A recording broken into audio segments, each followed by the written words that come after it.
Hey guys, I keep hearing some of the worst information out there about TikTok and what's going to happen in the next 3 days. Actually, 2 days. Today's the 17th. As of now, TikTok is gone on the 19th.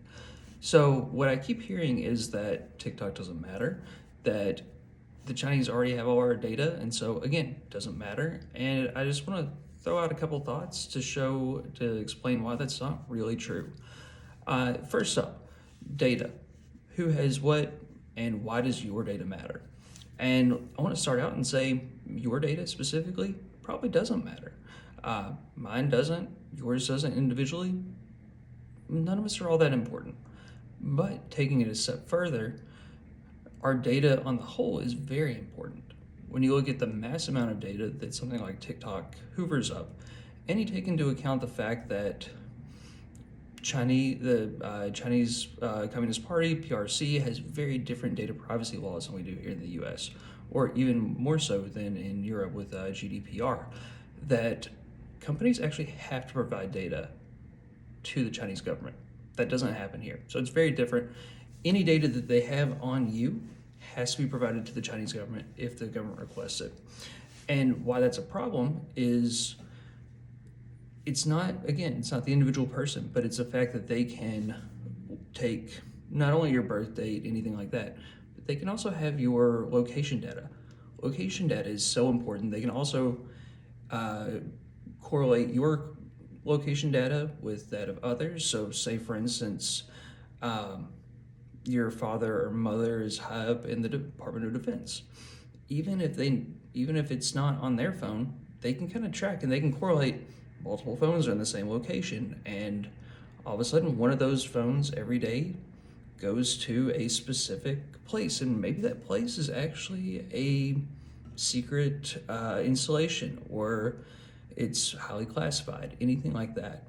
There's a lot of information you can get out there from making inferences, correlations, being able to track location.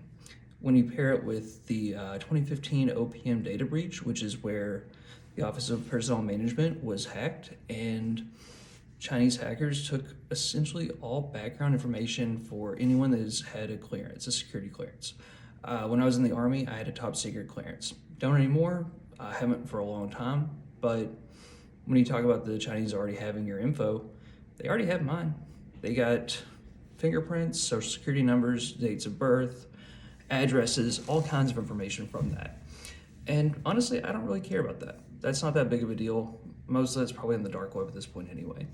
What's more important though, and especially for people who were active in the military at that time or doing something else that requires clearance, and if they're still working, is that they're able to combine those databases, take the information from the OPM data breach, and use that along with the current location data, and then get all kinds of really sensitive information out of that. A really good example of why location data matters is a few years ago, there was a secret base in, I believe it was in Ethiopia, Somalia, somewhere in Northeast Africa, that was discovered because of Garmin. Simply, soldiers were wearing Garmin watches. They were tracking their runs, either they were posting on Strava or something like that, and they were running the perimeter of the actual airfield or perimeter of the base that they were on. It wasn't a base that was actually unclassified. It was supposed to be pretty classified, but people were able to put two and two together just by looking at the sheer number of runs that went around the outside of this area. And that was kind of a big deal at the time. And so location data matters. Anyway, number two, the other thing is swaying public opinion. And I know you're thinking, Jeb, I'm too smart to have my opinion swayed by anything I see on TikTok. And no offense, but you're wrong. It's for everyone. It's not necessarily one video is going to absolutely change your mind, but if you see multiple videos of one line of thought, eventually you're going to have some changes there.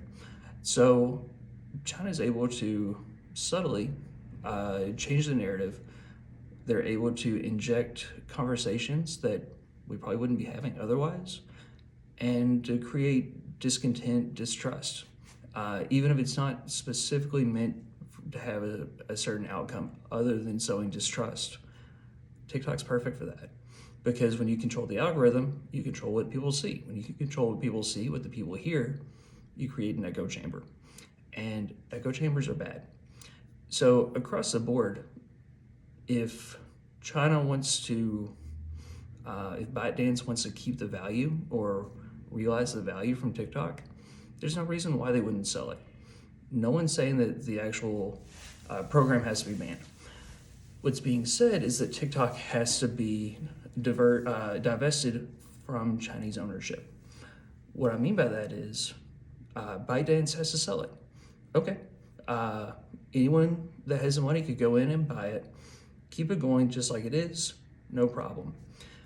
Problem is that ByteDance is saying, no, we're not going to do that because it's too valuable for us, to us. And when they say that, they're giving it away, that it's not the monetary value that's important to them. It's the information and it's the ability to control the narrative. So anytime you hear that TikTok's being banned and you don't understand why, because it shouldn't matter, that's why. Have a great one.